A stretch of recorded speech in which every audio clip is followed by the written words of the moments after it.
নমস্কার বন্ধুরা, আজকে আমি তোমাদের মিক্স ফ্রাইড রাইস রান্না করে দেখাবো।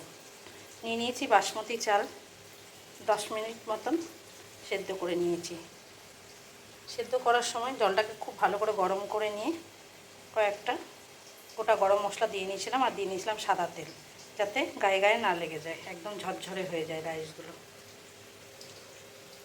আর নিয়ে নিয়েছি কয়েকটা চিংড়ি মাছ, হালকা ভেজে নিয়েছি।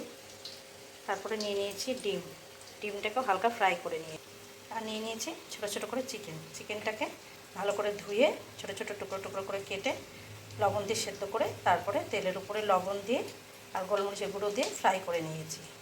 আর নিয়ে নিয়েছি কুচানো ক্যাপসিকাম, আর নিয়ে নিয়েছি পেঁয়াজ, আর লাগবে তোমার সয়া সস, স্বাদ মতো লবণ, অল্প একটু চিনি, আর নিয়ে নিয়েছি গোলমরিচের গুঁড়ো। কড়াইয়ে দিয়ে নিয়েছি অল্প একটু সাদা তেল আর ঘি, আর দিয়ে নিয়েছি গোটা তেজপাতা আর গোটা গরম মশলা। এবার ক্যাপসিকাম আর পেঁয়াজটাকে হালকা ফ্রাই করে নেব।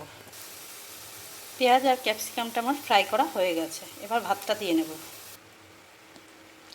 রাইসটা দেওয়ার পরে দিয়ে দিলাম সয়া সস, তারপরে দিয়ে দিলাম ফ্রাই করে রাখা চিংড়ি মাছ, চিকেন, ডিম, আর দিয়ে দিলাম অল্প একটু চিনি, লবণ,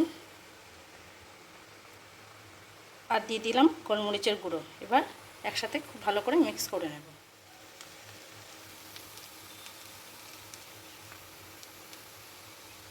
লাস্ট ফিনিশিং দিয়ে নিলাম গরম মশলার গুঁড়ো, আর দিয়ে দিলাম অল্প একটু গোলাপ জল আর কেওড়া জল।